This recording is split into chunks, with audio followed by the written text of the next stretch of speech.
Assalamualaikum warahmatullahi wabarakatuh. Apa kabar sahabat dan saudara muslimku semua? Terima kasih yang selalu setia menonton kisah Islam yang nyata.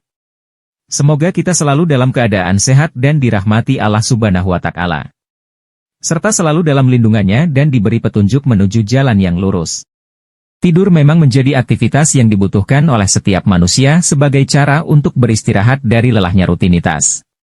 Allah Subhanahu wa Ta'ala berfirman dalam Al-Quran, "Dan karena rahmatnya, Dia jadikan untukmu malam dan siang, supaya kamu beristirahat pada malam itu dan supaya kamu mencari sebagian dari karunia-Nya pada siang hari, dan supaya kamu bersyukur." Quran Surat Al-Kasyas 73.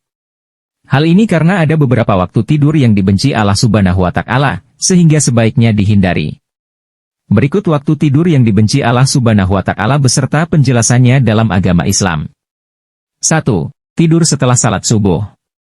Salah satu waktu tidur yang dibenci Allah Subhanahu wa Ta'ala adalah tidur usai menunaikan salat subuh atau hailulah. Kata hailulah sendiri diambil dari kata hala yahulu haulan yang bermakna mencegah atau menghalangi. Meskipun biasanya waktu pagi hari usai subuh ini terasa nyaman untuk kembali berbaring di tempat tidur, tetapi sebaiknya moms menghindarinya.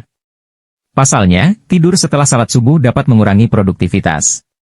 Hal ini karena bangun tidur akan terlalu siang, serta menghalangi datangnya rezeki di pagi hari. Padahal Rasulullah Shallallahu Alaihi Wasallam telah berdoa kepada Allah Subhanahu wa Ta'ala untuk umatnya seperti dalam hadis yang diriwayatkan oleh Abu Daud, "Ya Allah, berkahilah umatku di waktu paginya." Hadis riwayat Abu Daud. Dalam riwayat lainnya, Rasulullah Shallallahu Alaihi Wasallam bersabda, "Apabila engkau telah selesai salat subuh janganlah kamu tidur tanpa mencari rezeki." Hadis riwayat Tabrani.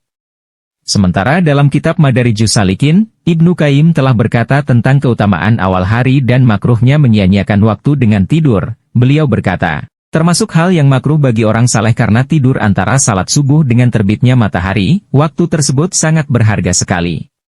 Pagi hari adalah awal hari dan sekaligus sebagai kuncinya. Selain itu, pagi juga waktu diturunkan rezeki, turunnya keberkahan, dan awal dari bergulirnya hari dan melakukan segala kegiatan hari itu sehingga pagi tersebut menjadi waktu mahal tersebut. Selain itu, Ibnu Qayyim al-Jauziyah juga menjelaskan, tidur setelah subuh sangat berbahaya bagi badan karena melemahkan dan merusak badan karena sisa-sisa metabolisme yang seharusnya diurai dengan berolahraga atau beraktivitas. 2. Tidur setelah salat asar menuju maghrib.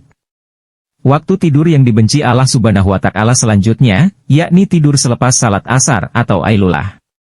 Kata ailulah diambil dari kata ilat, yang bermakna penyakit. Memang benar bahwasanya tidur setelah salat asar hingga menuju waktu maghrib dapat menyebabkan beberapa efek buruk bagi kesehatan. Misalnya, menimbulkan penyakit, memicu stres, bahkan membuat seseorang mengalami linglung. Sebagaimana telah diterangkan dalam hadis yang diriwayatkan dari Aisyah radhiyallahu anha, Rasulullah Shallallahu Alaihi Wasallam bersabda, barang siapa yang tidur setelah salat asar lalu akalnya hilang, maka janganlah dia mencela, menyalahkan, kecuali dirinya sendiri. Selain itu, biasanya orang yang tidur pada waktu usai salat asar sampai waktu maghrib akan mengalami kelelahan. Jadi, sebaiknya hal ini dihindari karena lebih banyak menyebabkan keburukan. 3. Tidur sebelum menunaikan salat Isya. Tidur sebelum melakukan salat Isya juga termasuk dalam waktu tidur yang dibenci Allah Subhanahu wa Ta'ala. Diriwayatkan dari Abu Barzah radhiyallahu anhu, bahwasannya Rasulullah Shallallahu Alaihi Wasallam membenci tidur sebelum salat Isya dan mengobrol setelahnya. Hadis riwayat Bukhari dan Muslim. Hal ini karena bisa menyebabkan umat muslim melewatkan salat Isya hingga keesokan harinya. Para muhaditsin atau ahli hadis menerangkan makruhnya tidur sebelum salat Isya. Oleh sebab itu At-Tirmidzi mengatakan, mayoritas ahli ilmu hadis menyatakan makruh hukumnya tidur sebelum salat Isya dan mengobrol setelahnya. Dan sebagian ulama lainnya memberi keringanan dalam masalah ini.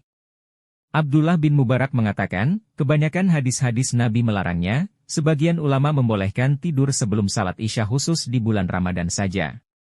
Jadi, sesekali mungkin diperbolehkan jika moms merasa lelah, tetapi tidur sebelum salat Isya ini jangan dijadikan kebiasaan, ya.